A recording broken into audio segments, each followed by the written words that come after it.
One of my favourite times of year is the return of awesome games done quick, where for a brief moment the pain and drudgery of the world around us is countered by a bunch of passionate people raising a couple of $1 million for a good cause by playing video games really fast. I personally love AGDQ. The feats of technical wizardry on show are truly something to behold, but I'll admit it's rare that I sit through an entire run. You know, carving an 80-hour game down to the 2-hour essentials sure is impressive, but as a viewer, 2 hours remains 2 hours. But earlier this year, clicking on what looked like a fairly standard race between streamers Captain Domo and AGDQ as they valiantly battled through the DLC of Elden Ring, a game I have seen countless runs of over the 3 years since its release, I didn't think it would be long before my attention was similarly drawn elsewhere. This was before I watched an hour and a half fully vanish to one of the most intense, gripping competitions I've ever witnessed at this event. I've thought about it ever since, and it's all down to the fact that this wasn't just a normal Elden Ring run. Hell, it wasn't just Elden Ring, but a merging of 2 separate games simultaneously. The resultant chaos of this supposed clashing of rule sets getting me thinking more widely, potentially questioning the rather vague notion of purity in game design, and how the most popular landslide successes of the industry can often emerge from genre combinations that flat out shouldn't work as either a player or a viewer.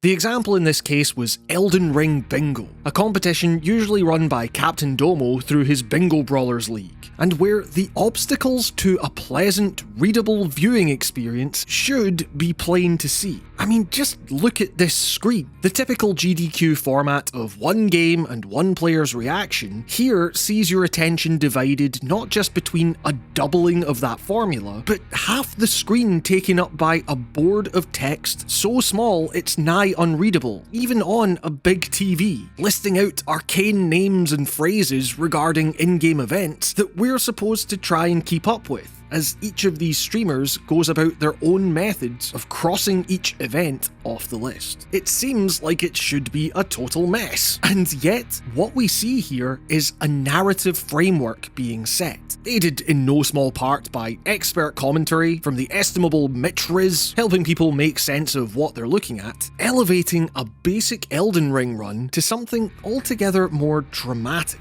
See, what the introduction of a different rule set does is turn a rather basic game of skill into an evolving story of constant, ever-shifting mind games. These are 2 people who can feasibly beat this infamously difficult DLC in an hour and a half. They perform the most ridiculous skips with the kind of stony-faced nonchalance mirrored by the silence of a crowd that has seen all this stuff before. Not to say that these feats aren't wildly impressive, of course they are, but that these people are skilled at Elden Ring is a given. The stakes in simply seeing who can get to the end of it first are rather low. But what if beating that DLC becomes its own gamble? What if by doggedly pursuing that goal, you're allowing your opponent to undercut you, blocking you from achieving your other goals? But what if you had a master plan all along to snag multiple squares in one go in chasing that vaunted bingo goal of getting 5 squares in a row, and crucially, constantly maintaining a read on your opponent in their attempts to do the same? Indeed, it all comes back to that board, and the often devious tricks played in order to gain control over it. For the first 20 minutes or so, AGDQ seems like he's on the back foot. His pursuit of the Blood Fiend's Arm, an item he'll need to sell to gain a square on the board's perimeter, sees him put a lot of time into getting to a place where he is summarily robbed of his health, meaning it was a wasted journey, during which time Domo has managed to collect the items necessary to gain an early 2-0 lead over his opponent. However, by making that journey again, AGDQ is able to position himself in such a way that he can collect 2 full armor sets right next to a merchant to whom he can sell the now secured arm. More than just equalizing the 2 players who now sit at 2 squares each, AGDQ has gained a subtle lead over his opponent. You see, his 2 squares players are on the same row, unlike Domos. Ostensibly, ADF would only need 3 squares to win the game, where Domo at this stage would always need at least 4. That is, however, until Domo uses one of his collected items, the Discus Shield, to take out a boss, not only granting him the numerical lead once again, not only setting up the potential for another column of squares he can pursue, but most importantly, blocking ADF's lead.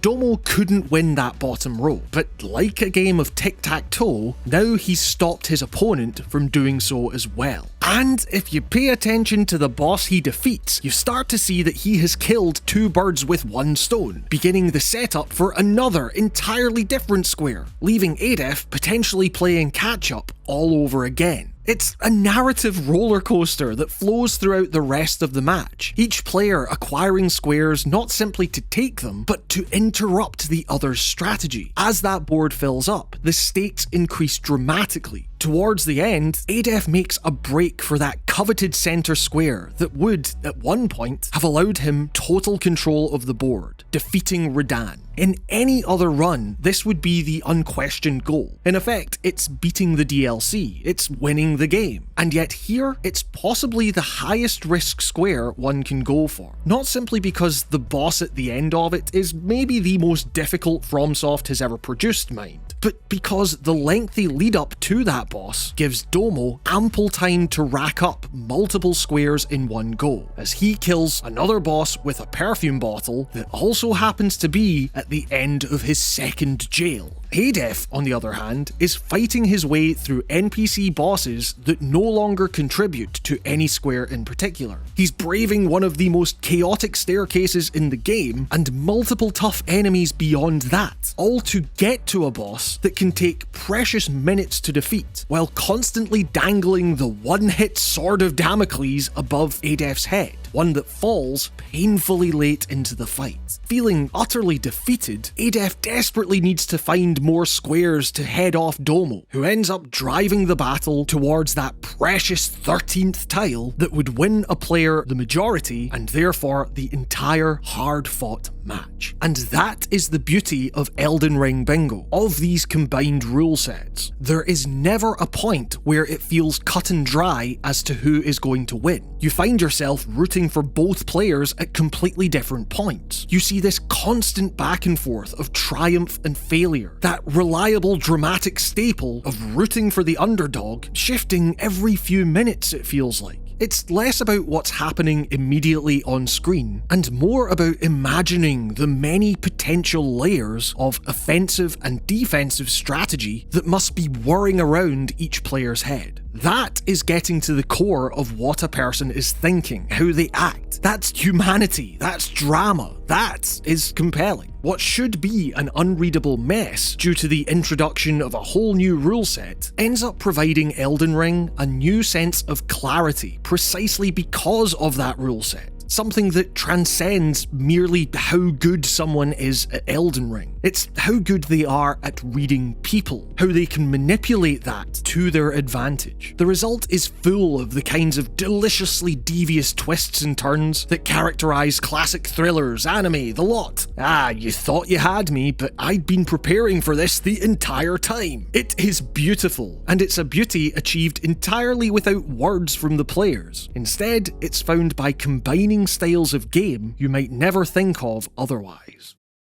It was so exhilarating to watch that it got me thinking about other games that slam together seemingly contradictory rule sets or mechanics. Like, when I think of Rocket League, for example, the phrase that has consistently come to mind across the many hours I've put into it over the last decade is that it's a sports game for people who don't enjoy sports. And I haven't quite been able to explain that until viewing the game in this context. See, ostensibly, games like football work as spectator sports because without getting into the weeds of the offside rule or whatever, there's a staggering lack of complication, of equivocation found in kick ball into net, stop ball being kicked into yours. As a player, there's a degree of precision in being able to readily maneuver one's limbs, a lightning-quick neural pathway from brain to leg, stop on the spot, kick the ball, turn around, run. And racing games, on the surface, are similarly simple most of the time. You know, start, go fast, and finish first. But as seemingly pure as both sets of mechanics are separately, combine them and sparks really start to fly. That neural pathway is suddenly complicated. There's something external to be controlled, something weighty with its own momentum that must be tamed.